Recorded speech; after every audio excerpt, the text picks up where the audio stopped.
Most stories about the moon ask you to look up. This one asks you to watch what happens when she comes down. In the Carland bogs, her light is more than scenery. It is the boundary that keeps certain things where they belong. Then, one dark night, the moon decides to test the stories told about them for herself. That is where I want to begin. In my grandmother's time, the Carland was given over to bogs. Great pools of black water sprawled amidst creeping trickles of green, and everywhere patches of squishy mud waited. Step there, and the mud would squirt up, cold. Granny used to tell me that, in a time long before hers, the moon was dead and buried in the marshes. Now I'm meant to tell you. The moon hung above, casting its pale fire over the bog. Pools glistened under her gaze, shadows pulled back, and one could walk with near-day certainty. Yet there were nights she did not shine. The dark gave rise to the old dwellers, goblins, horrors, shades, moving to their hunger when her light withdrew. The moon heard whisperings of this. Her own white rest set aside, she felt trouble coil within. "I'll see for myself," she declared. "Perhaps the tales mislead." So at the month's end, she stepped down, cloaked in black, her yellow hair hidden. Straight to the bog's edge she went, searching. Water spread, tussocks shifted, dark snags hunched beneath the weightless stars, and weak shimmer from her feet escaping the cloak. She drew the cloak closer, letting tremor slip in. Still she pressed on, drifting from tuft to tuft where mud gurgled. Near a great black pool, her foot betrayed her. She grasped a twisted limb, snag, only for it to tighten cold about her wrists, rooting her, unmoving. She pulled and twisted, nothing yielded. Immobile, trembling in shadow, the moon waited, unsure if aid would find her. Distantly, a call traveled, thin, then fading, the marsh filling with sobbing sound. Another presence, heavy, stumbling steps pushing through mud, rushed, afraid. From the gloom, a white face surfaced, eyes wide. He was a man, lost. Panic leading him, he pressed toward a flicker masquerading as hope. The moon, seeing him drawn toward the deep water and away from any path, strained harder against the snag. Movement pulled the black hood from her hair, unleashing a gold light. Dark fell away. The man cried out, joy-struck. All that would harm slipped back into their cracks, unable to endure the light. Clarity returned. The path, escape from the marsh. Yet the man, bent on fleeing from quicksands and clawed things, gave barely a glance at the molten halo now streaming to his feet. The moon, absorbed by his rescue, forgot her own trap. He fled, spent and stumbling. Only then the moon, thrown by longing, struggled so wildly she fell to her knees, breathless by the snag. The hood dropped and darkness returned. With it, old threats reclaimed the bog, wailing, jeering, closing round her. They recognized her, their old banisher, and assailed her with spit and claw. "Drat you!" shrieked witch bodies. "You spoiled our spells." The goblins called, "Brooding in corners, your doing." The things jeered, "Ho, ho." The curses renewed, "Poison her." From the witches, more, "Ho, ho." From dark mouths, "Smother her," whispered the creeping horrors, winding shut around her knees. The rest mocked louder, spite rising. The moon, cowering, longed for oblivion. Debate among the things broke as pale dawn crept close.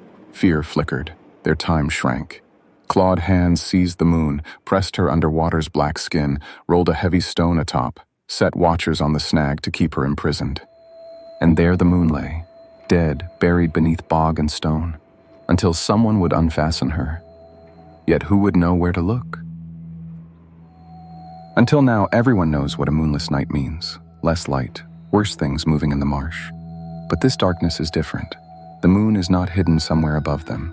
She is trapped inside the very place her light used to hold back. The days passed without announcement.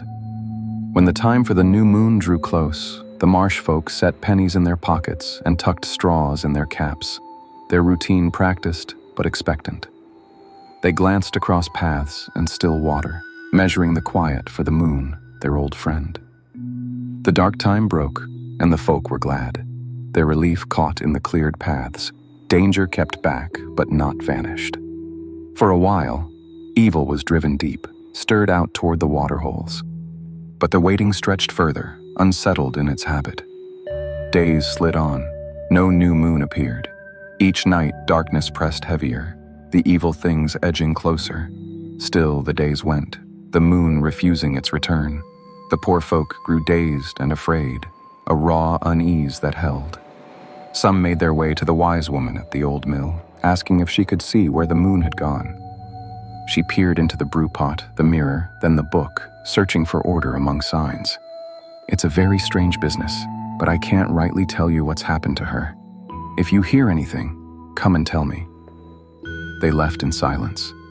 More days faltered by, a moonless stretch unsettled by talk. At every table, in every yard, their speech hung and circled, words piling in the corners, questions echoing without answer.